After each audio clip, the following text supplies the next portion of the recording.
10 minutes away from start time here, so everyone just calm down.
Welcome to LCI, everybody.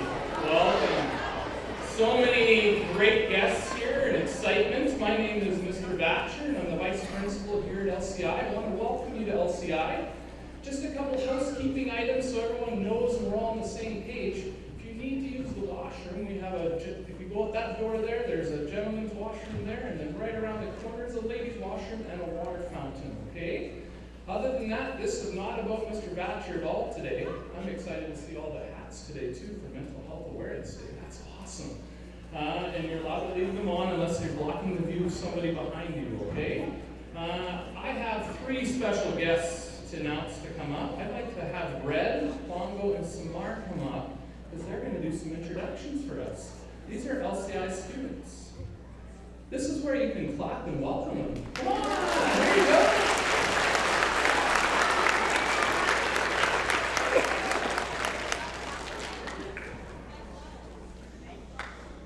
My name is Red, and I would like to welcome all of you here to LCI today. I'm very excited for you to meet the fantastic woman who has written my own personal story, my biographer. A tree, myself, though, would know the importance of the land, so we would like to begin today's assembly by acknowledging that we are gathered on the lands of the Blackfoot people of the Plains. We pay respect to the Blackfoot people, past, present, and future, while recognizing and respecting their cultural heritage, beliefs, and relationship to the land. And I am Bongo, Red's trusty sidekick, a better one than that old squirrel. What was his name? Right, Squibbles.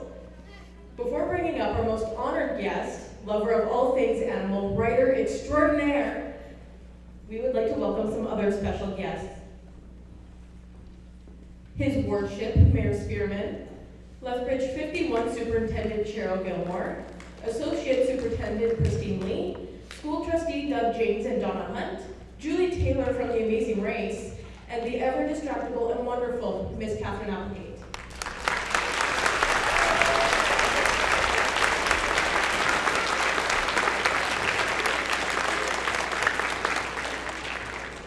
We will now invite special students of Park Meadow School to share a very special presentation.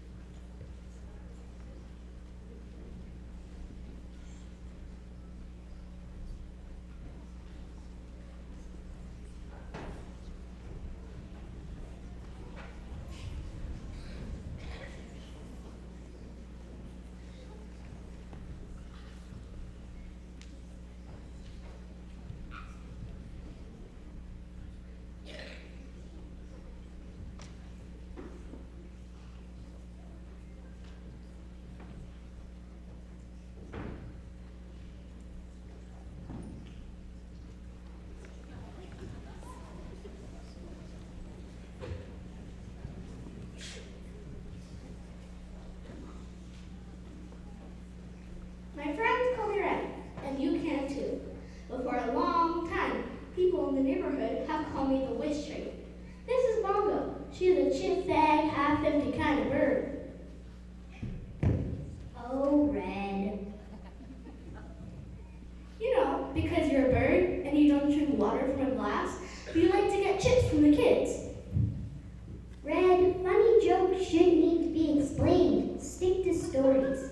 Red thinks I'm a pessimist, but I'm actually a realistic Corvid. I love you, Red, but you're too optimistic for an old tree. I'm not just an old tree, by the way. I'm a home, a community. I have lots of community members. Skunks, opossums, owls, raccoons, and people. The latest is a family with a 10-year-old girl, Smart, who has the look of someone who has seen too much.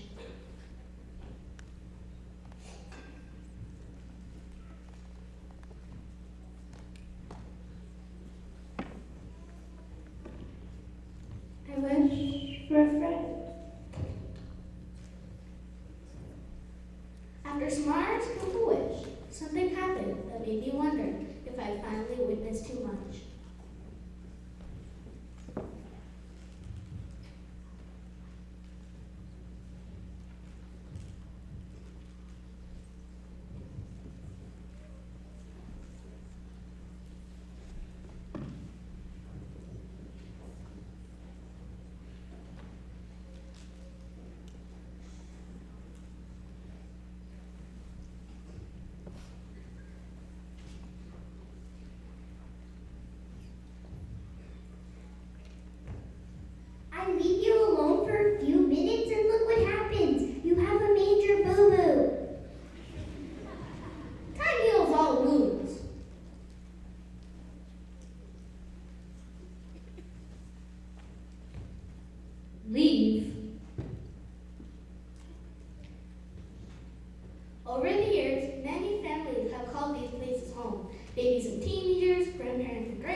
It's in Spanish, Yoruba and English and French Creole. They tamales and pani puri, dim sum and fufu and grilled cheese sandwiches. Different languages, different food, different customs. That's our neighborhood. Wild and tangled and colorful, like the best kind of garden. Bongo, I have a question. How does friendship happen? I don't know. It just happens. I guess friends have things in common. What's all this about? Just an idea. What if two people needed to be friends? How would you make that happen? I don't know. Maybe get them together, doing something, they'll yak, share a laugh, and voila, friendship. Red, Bongo, what are you two talking about? Friendship, my dear little possum, and you just gave me an idea. Flash.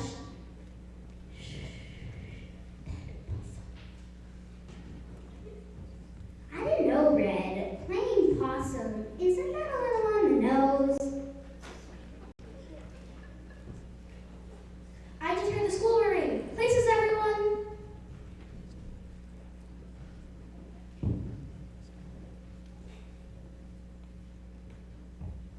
Hey, Red, how am I doing? You're doing wonderful, Flash. Be dead!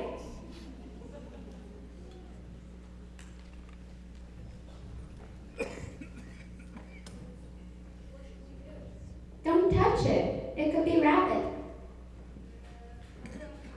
Me too. Be right back.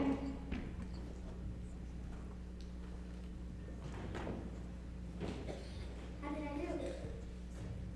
You nailed it, kid, but I should get you out of here in case in the back.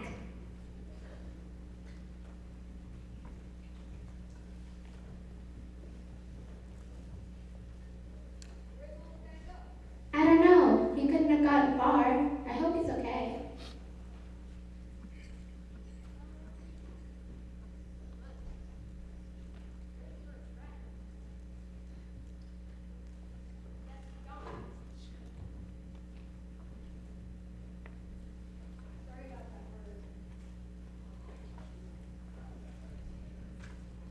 Oh, the things I wanted to say to those two. I wanted to tell them that friendship doesn't have to be hard, that we let the world make it hard. I wanted to make a difference, just a little difference before I left this lovely world.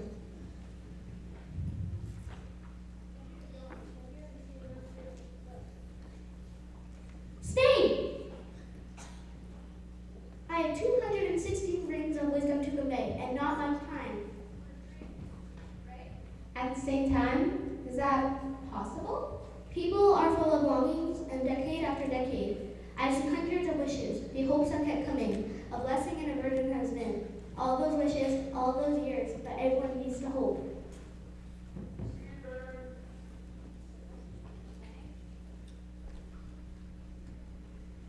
Oh, I must be dreaming. I just wish I didn't have to wake up. And then it was wish day. Rumors it would be my last. The property owner was going to have me cut down.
This must be the tree, with no animals. I might as well get to cutting it down. Bongo, you need to get to a safe place. You don't want to be in the way when I fall. I'm not going anywhere. Don't worry about me. I'll be fine. I'm staying here with you, Red, and that's final. Grrr.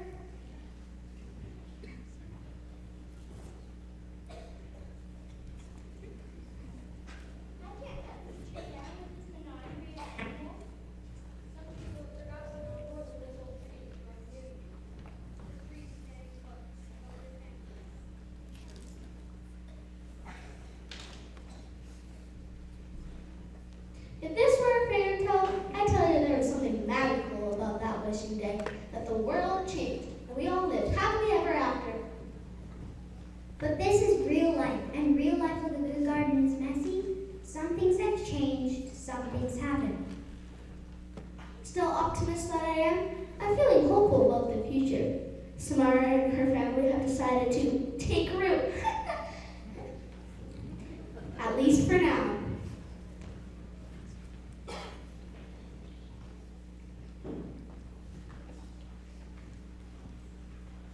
And Samara and Stephen have become good friends. You may not be able to tell good jokes, sure can tell stories, and you're my wise old tree. I'm happy to be a wise old tree. After all, it's a great gift, indeed, to love who you are.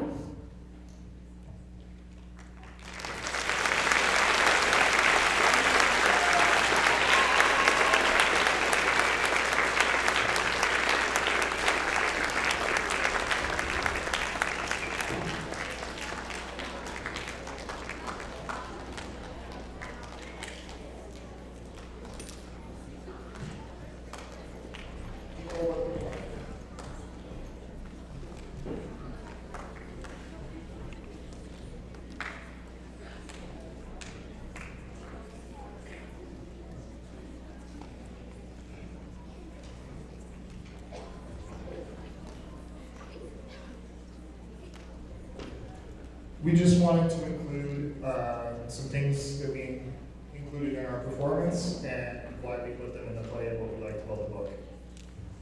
We wanted to recognize that Red, the Wish Tree, brought people together as a community, which was what happened when we read the Wish Tree. It brought our cities and schools together.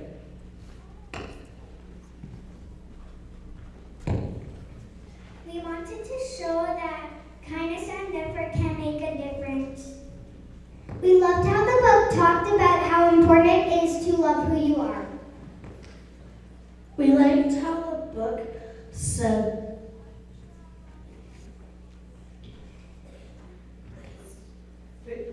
accept people regardless who they are and what their background is. We loved Red's optimism and we're happy to see that sometimes wishes can come true. We're glad the book taught us that kindness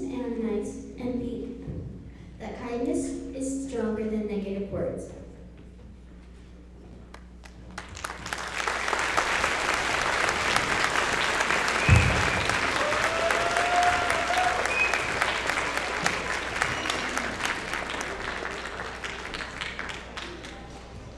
Thank you, Park Meadows, for that powerful and moving performance. I am Samar, and we would now like to welcome our guest of honor, the author of The Wish Tree. Catherine Applegate has penned many books for young and teen readers, some of which many of you have read. The One and Only Ivan, the winner of the 2013 Newbery Medal, Crenshaw, Home of the Brave, Wish Tree, the Roscoe Riley Rules series, The Buffalo Storm, and, with her husband Michael Grant, the Animorphs series, which has sold over 35 million copies worldwide. She also says that she has written a few other books she would prefer to forget. She is a husband, 2 children, 3 pets, and lives in Northern California. On behalf of all of the students, staff, families of School District 51, please help us to welcome Miss Catherine Applegate.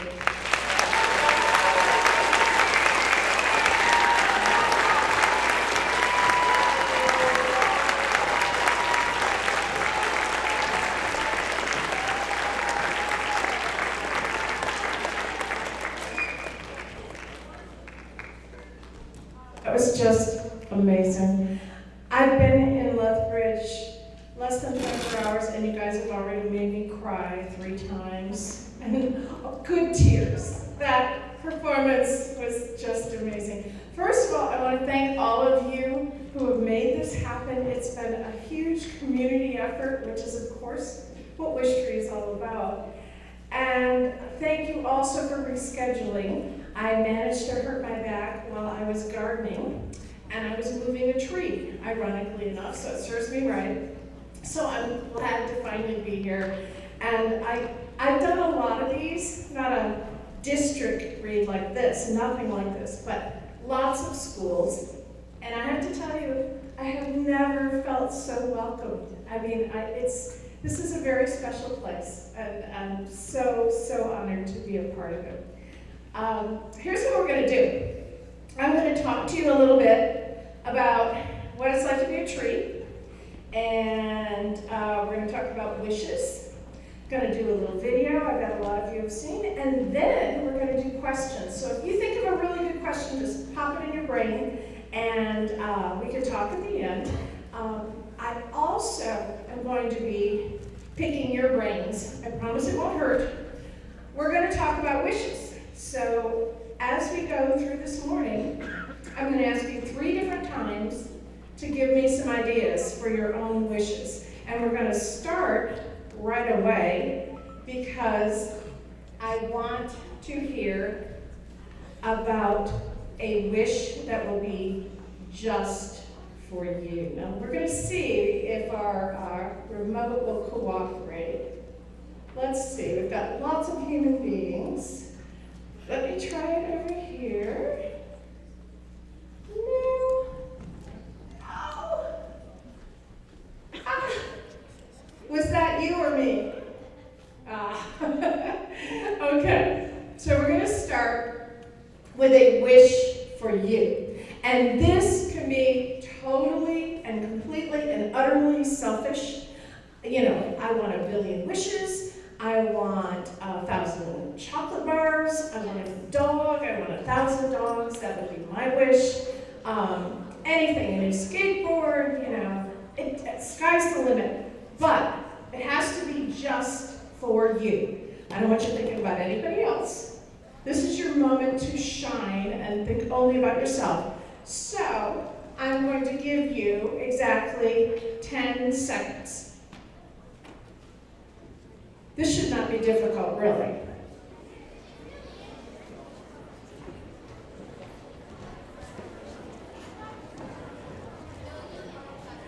All right, 10 seconds are up. And here's the thing. Mary, do you have a mic?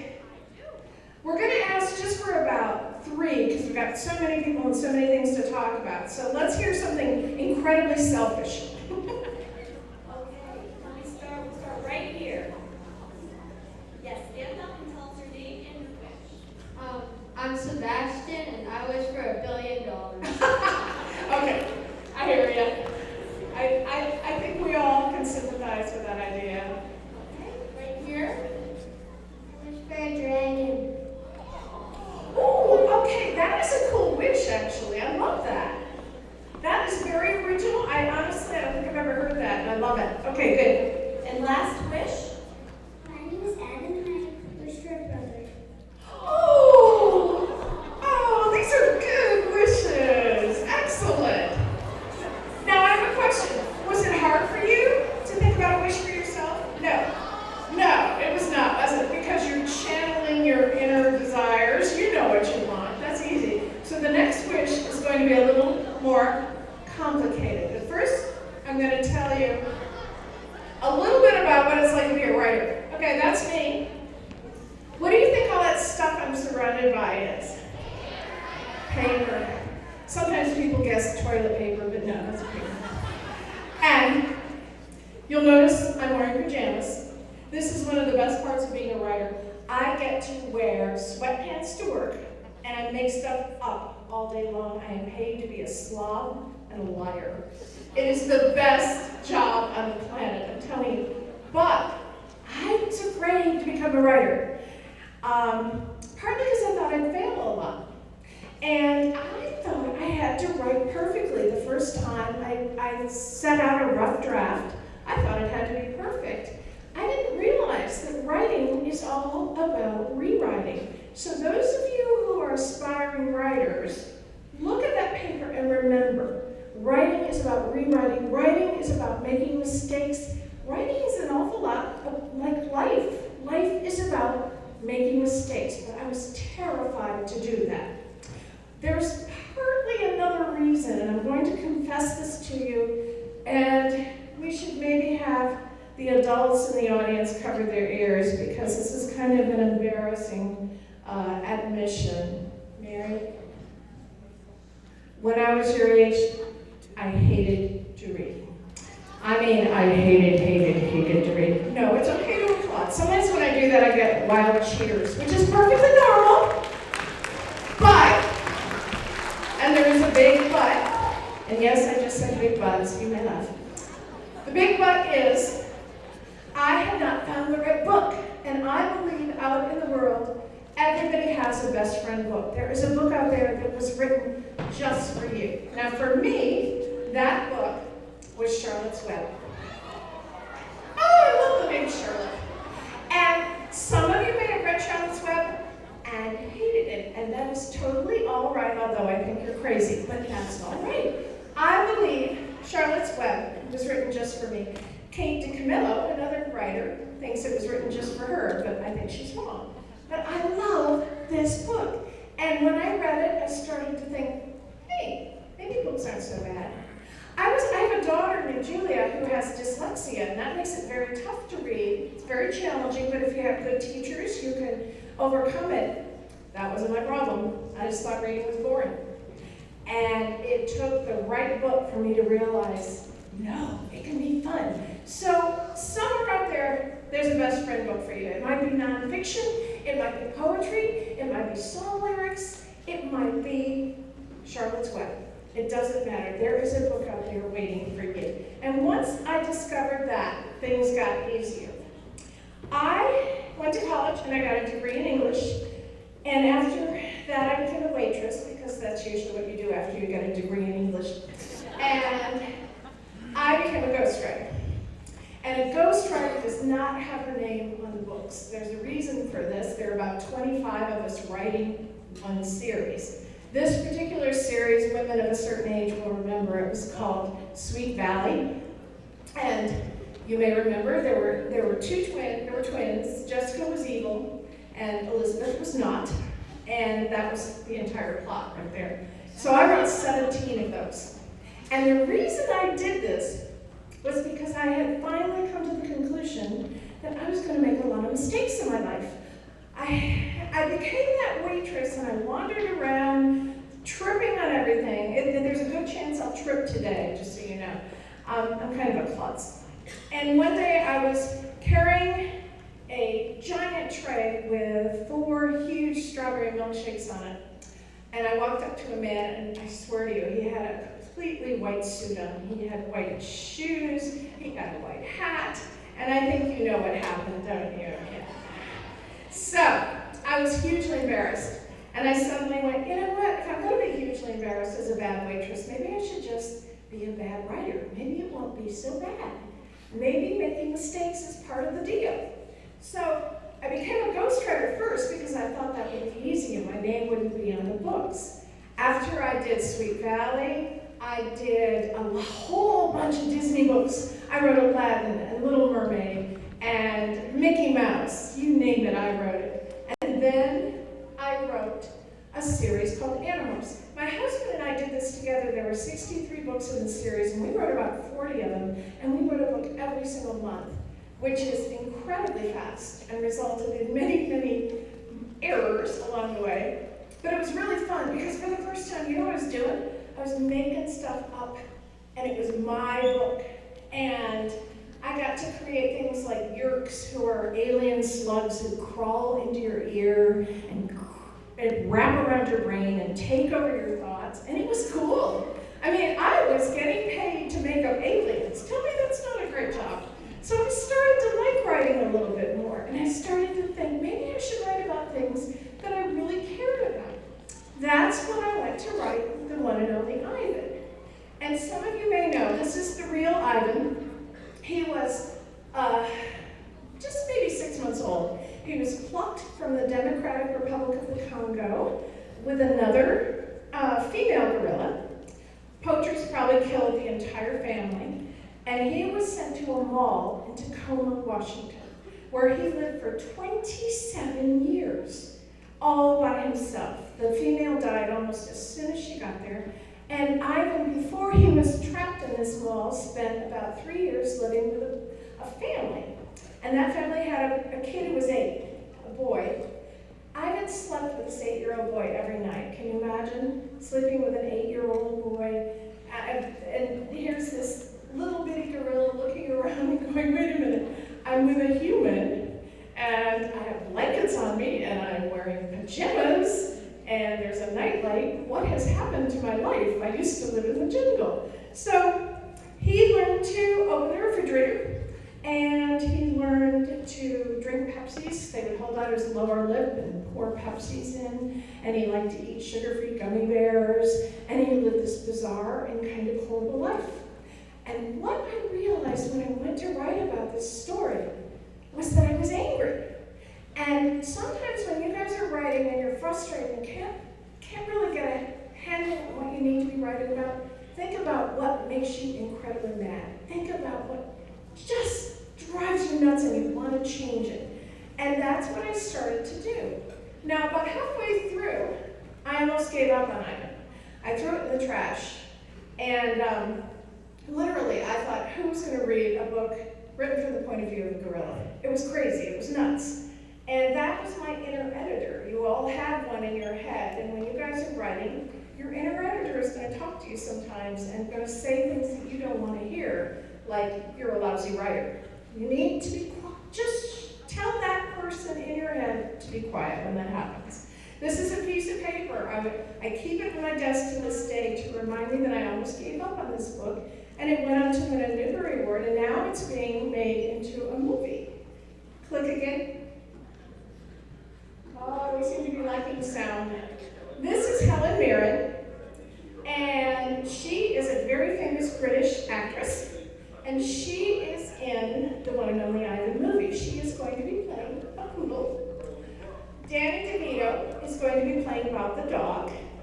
And all these famous people, Angelina Jolie is going to be Stella the elephant. And this little tiny idea, that was a book that I almost threw away, is now being made into a movie. I went to London to watch them film it, and it was fascinating. But the weirdest part of all for me was that I had almost given up on this project. What's the moral of the story? Don't give up. Hang in there. So I started writing about things that made me mad and things I cared about. And suddenly writing was so much easier for me. And I wasn't afraid to put my name on a book, and I wasn't afraid to fail. I wrote Home of the Brave, which is about a Sudanese refugee who moves from sub-Saharan Africa to Minneapolis, which is about as cold as it is here. I think Minneapolis might actually be colder. And has to adjust, has to learn a new language, and has to learn new customs, and has never seen snow.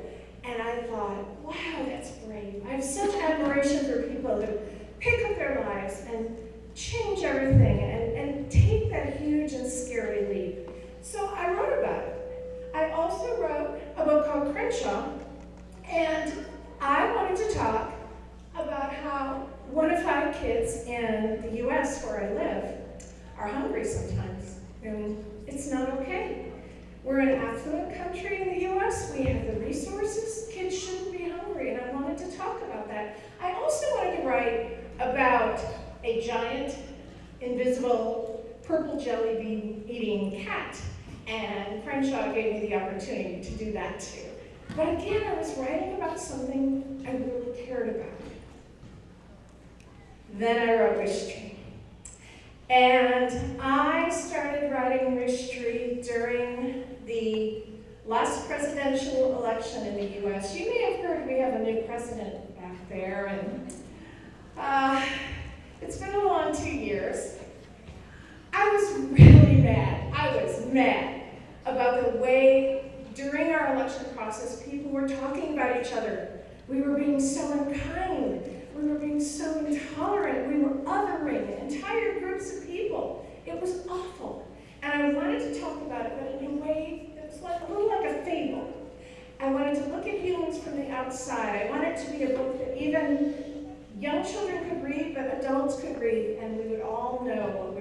talking about.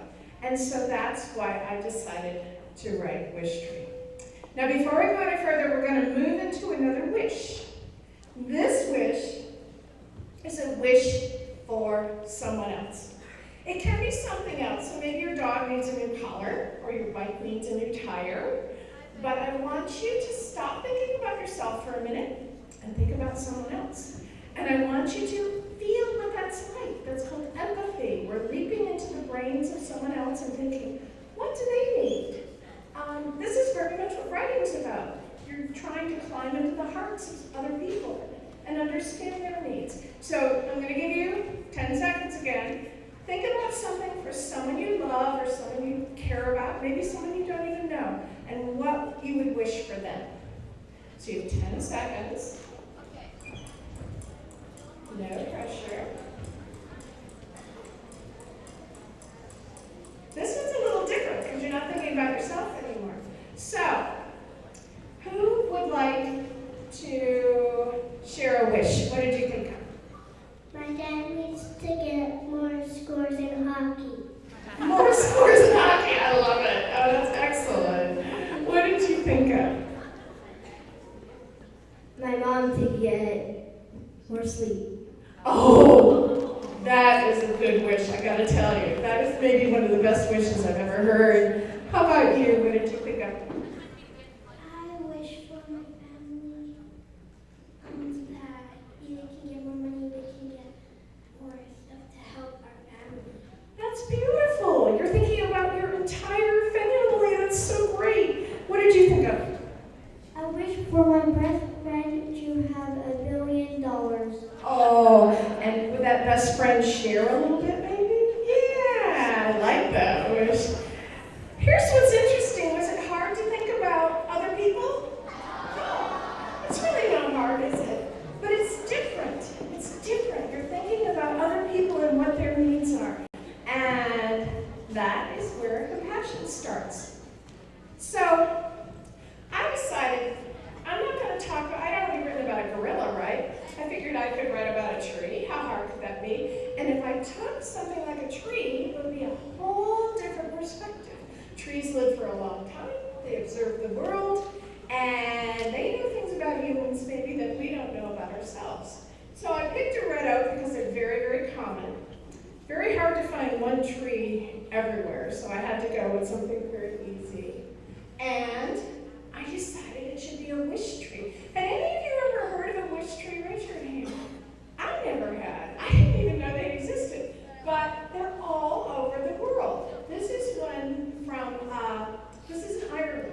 And you can see it's just covered with rags. It's kind of hard on the trees, actually. But people make wishes and hope they come true. And I thought, how cool would it be if this tree I'm going to use just happens to be a wish tree? Then I had the angry part.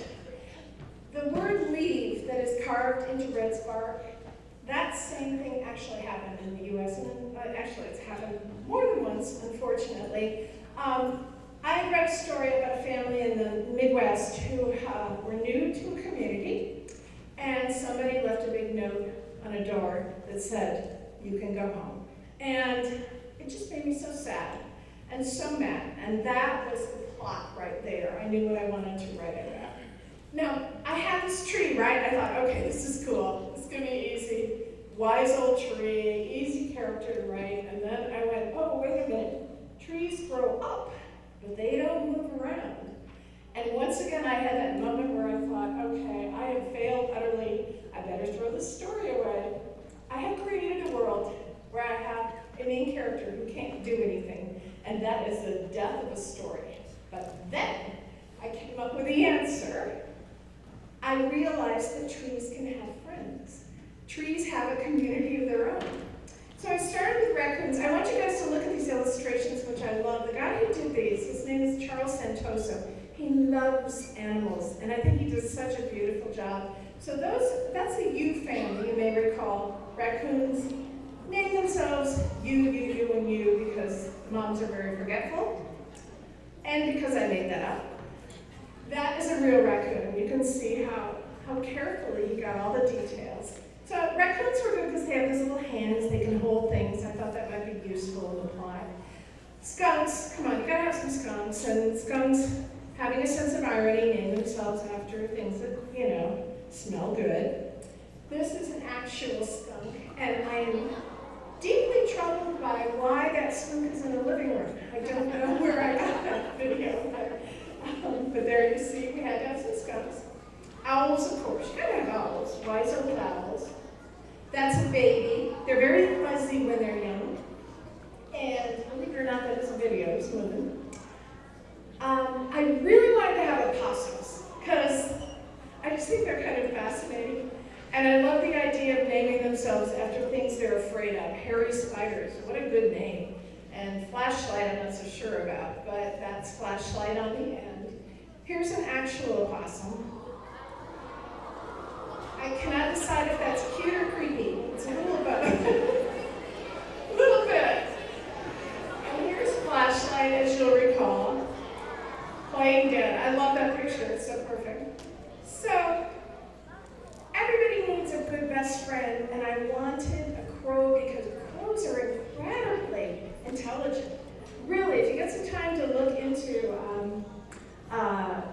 crow behavior, it's fascinating. So there's a crow taking a bath, and bongo was absolutely necessary to the plot. And there's the whole kitten. I love that picture. It's so perfect. I mean, he so encapsulated their expressions and their personalities. Now, some of you may think the hero of this story is Red, and some of you may think it's Samar, and some of you may think it's Bongo, but I think the hero of the story is Stephen. And some people say Stefan, either will work. The reason is this.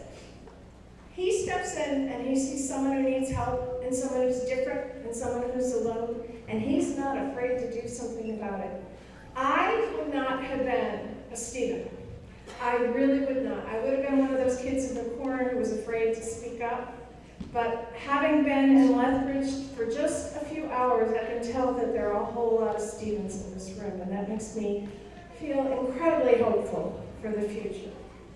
Now we're going to do one more wish, and then show a video, and then we can do some questions. This is the big one, guys.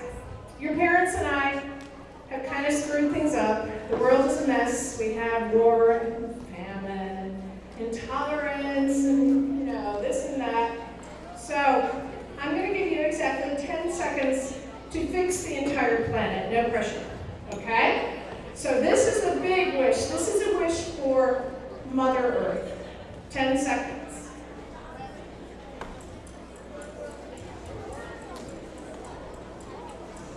Okay.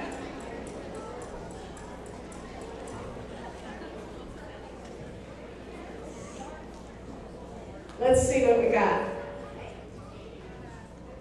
My name is Arzu, and I would wish for no war. Oh, that's beautiful. The world would be so different. No war. As Mary runs. My name is Alex, and I'd wish for compassion and acceptance. Oh, that's beautiful. Oh, beautiful. And that would change everything, wouldn't it? I wish, my name is Brew, and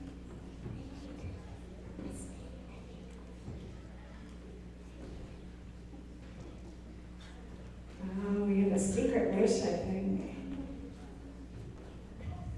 Okay, where's one wish? Okay. Up right up here. bees to not be endangered. Oh, thank you. That's beautiful. That's absolutely beautiful. Yeah, do one more. Okay, right there.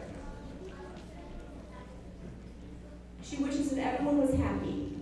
You know what? That is a beautiful wish to end on. That's perfect.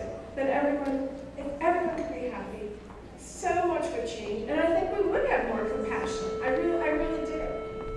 So, my wish for you guys, and we have to wait for Mary's doing doing double duty as clicker and mic person. My wish for you is a secret, apparently. I will tell you what it is. You know when you have a dedication in a book? At the very beginning, you say, this book is for somebody. In my case, I always have to put my kids and my husband or I get in trouble. But wish tree, I made the dedication to newcomers and to welcomers because I thought that was so important. And my wish for you is a world full of welcomers. I'm going to show you the video. I think some of you may have seen this. It's a beautiful little video. And then I understand we have some questions.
Thank you. All right, I understand that we have some questions that I'm hoping I will actually be able to answer. You can ask me anything. I think we have some official questioners ready with microphone and everything. Why is Wishing Day on May 1st? Oh, you know what's funny? I'm not sure. Here's the weird thing about writing. Most everything we do, if you're a good, careful writer, you plan and you want it to be there and you pick every word. That's my favorite part. I love rewriting. But I picked May 1st kind of randomly just because it felt to me like sort of the beginning of spring and renewal and change, and it's a beautiful time of year and May Day and all that. So it just seemed like it would be just about the right time to have a wishing day.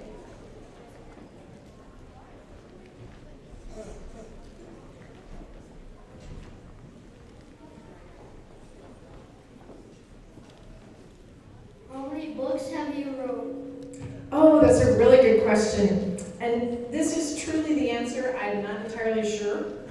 I've written over 150 books. The reason for that is because so many of those ghostwritten books I told you about, and my husband and I wrote Animorphs together and managed to stay married the whole time. And so there were like 60 of those. So I've written a lot of books. But the ones I care about most are the ones I've written more recently because they were things I wrote about that really made me passionate.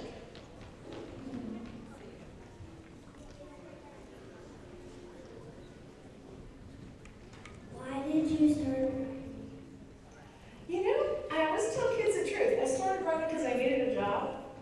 And writing is a job, just like any job. You know, you go to work, you get frustrated. But I also chose that job because it was the thing I felt I could do best. And it was the thing that gave me the most joy. When I write a sentence that I'm really happy with, that to me is the best part of writing. I mean, that'll keep me going for a couple days. Sometimes it's really frustrating. And those of you who are aspiring writers, you know this. You have those days where you think, oh man, this is just not working. But when it works, it's just magical. What country were you born in? I was born in Michigan, so not so far from you guys, in the U.S. And so I grew up with lots of snow and cold most of my life, but I've lived all over. My dad worked for IBM, which is, they make computers, and the joke was it stood for I've been moved. So we moved around a lot.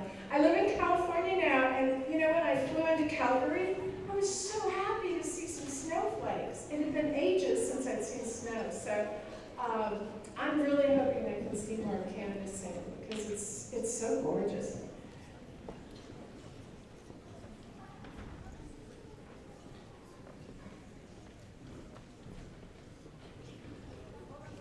How long does it take to write a book? Oh, that's a really good question. It's so different for everyone. I wrote Animorphs with my husband in a month. I usually take about a year or two. Most writers I know would say a couple of years. But you're working on other stuff too. When you guys get frustrated with your own writing, it's really fun to have something else to work on. And so you can kind of switch back and forth.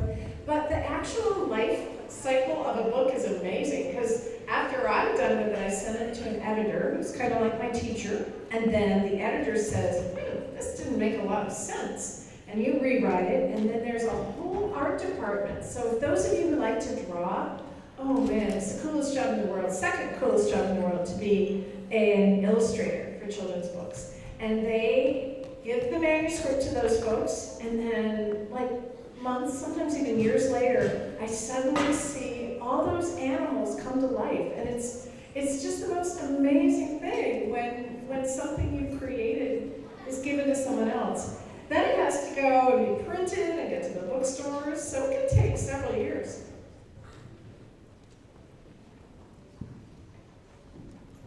Where did you get the ideas to write the books? Oh, that's a good question too. First of all, I totally think it's okay to be an eavesdropper, because you often get really good ideas listening to conversations. But the most common place I get my ideas is from the news. And Ivan was an article that I read about in the New York Times, and it said there was this gorilla stuck in a mall somewhere. I was like, really? There's a story there somewhere.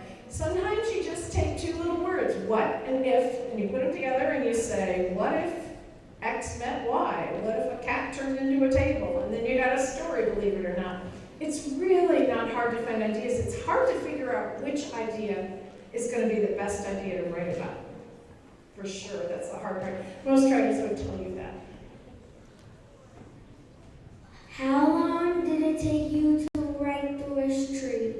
I wrote it kind of fast for me, but you know, I mentioned that I was kind of in a bad mood about the election and everything, and so I think I wrote it in about 6 months. And I happened to be writing, my desk was right next to a courtyard, and there was a tree there, and every day I would look at that tree and it kind of inspired me. So that was the source of The Wish Tree. And one more question? We're good, okay. I want to tell you one more thing. And this is really, really, truly the truth. I think you have been one of the finest audiences I've ever had the pleasure to speak with. So I have a request. I would like you to Give yourselves an amazing round of applause. Oh, come on, louder. Okay.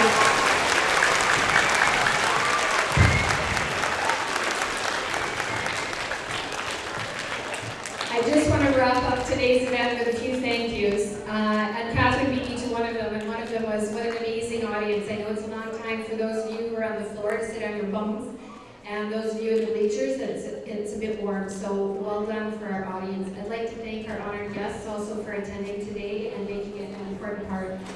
I would like our committee that started this to just wave their hands. When this started, this was a pipe dream. And these ladies made this a reality through blood, sweat, and tears, and it has been an amazing journey. I know for one, when they told me we were going to do a district-wide book from kindergarten up to grade 12, I'm like, what book can we have that will catch the attention of grade 12, but be young enough for a kindergartner? And they did it.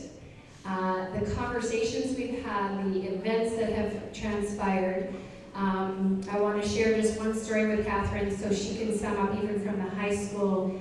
I had one of our Muslim students, Sheila Abrawi, from LCI here, and she came to my office at the end of this and she said, I just want to thank you, Mrs. McKenzie, and whoever did this One District, One Book, because she says, it's the first time as a Muslim I have ever seen myself as the hero in a story as opposed to the villain. So this book, I think, has been far-reaching. I think it's been well enjoyed. I think it's inspired a love of reading, a love of all sorts of things, community-minded. So I love our messages today of grit, not quitting. I love the idea of empathy and thinking of others, and that you can make a difference. This book has made a difference in our community and in our city. So please join me in a very, very warm thank you for Catherine to A, write the book, and then B, come and share her expertise here with us in Lethbridge.